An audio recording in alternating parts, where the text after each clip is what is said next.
And right now you're going to see how really powerful frequency separation is. Um, Before I was working on this texture layer, so now we are moving into color layer, and this is fantastic method if you need to do some quick retouch. I do not recommend you the previous method with texture layer if you don't have time, if you just want to do like quick retouch, not the high-end retouch. I just recommend you to use this method because it's really powerful. Of course, it doesn't mean it's not a great method. The fact it's really quick method, powerful, and helps you to save some time, it doesn't mean it's the worst method than the previous one, but it's really great and powerful method, and I'm just using these two methods to do different things in high-end retouch. So I'm going to zoom this picture at first, and I just want to see the cheek quite clear right now, somewhere here. Let's zoom it a little bit more, and the thing we have to do, we have to choose lasso tool. You can just press L on your keyboard and find it over here. Lasso tool is the best to use this method. Of course, you can use different kind of selection tool. Is for sure the number one to do this. Let's just select quite big area at first, just over here. Well, just something like this. And you have to set your feather right now. I set this quite nice now. As you can see, the edges are quite blurry, not too strong. Maybe I can change the feather just a little bit down, maybe just to 17. It doesn't mean the 17 will be right for you, but this picture is quite wide, so I don't need really huge feather. And right now I think my edges are quite okay, just a little bit blurry, not too much, so I think it's totally fine. So I'm going to work with something like this, maybe even a bit more, maybe just 18 pixels, it will be okay.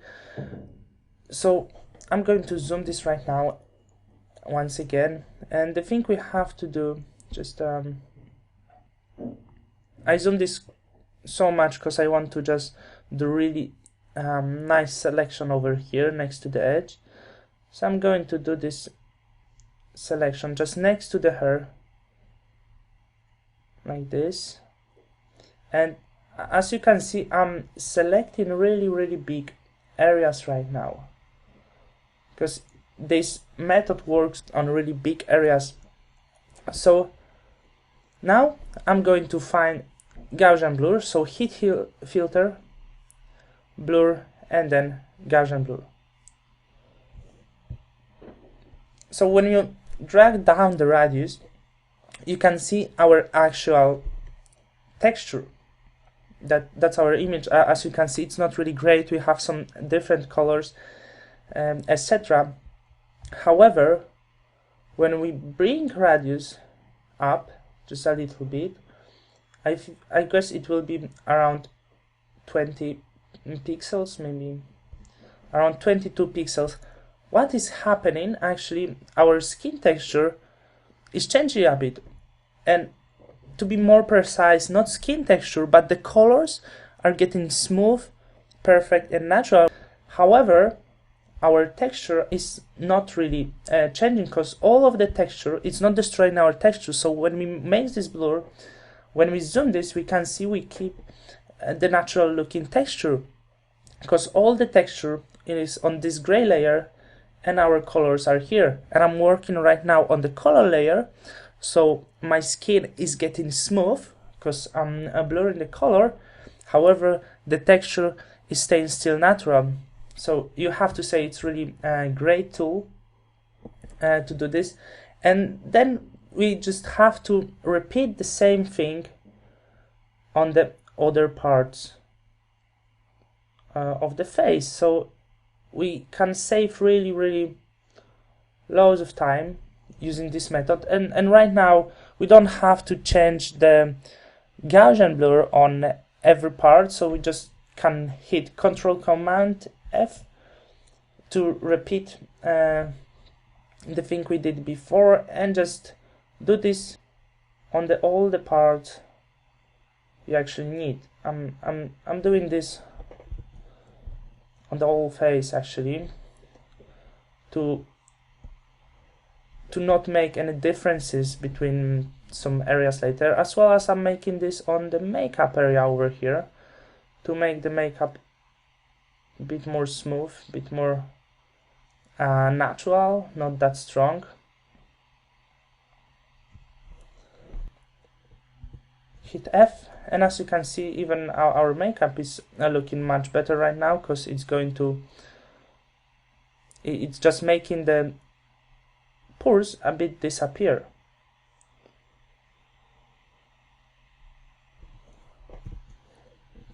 Over here, of course, forehead as well. So it takes a while, but you can obviously see it's incredible, just quick. Just repeat the same things all the time on the whole our face.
So after this we can move down to do the neck and some other parts. However, when I'm doing the neck, sometimes I used to change the radius for the Gaussian blur or the things. We just have to check if it works right for us. So like, if it won't be perfect, we can always change the radius for the Gaussian, because I think, as you can see, when we retouch neck, it might be a little bit too strong, so I just prefer to change my radius a little bit, maybe down to maybe 17. For this area will be enough, as I don't want this to look too plastic or something like this, so not that strong. Yeah, I think it's good right now.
And I think we did really great job. And I think we did really great job with frequency separation. Take a look how it looked before and how it looked after this quick retouch. Most of the things we did right now in this quick part, in this very fantastic method. So now on the one part which is left in the frequency separation, it's going to be our tones.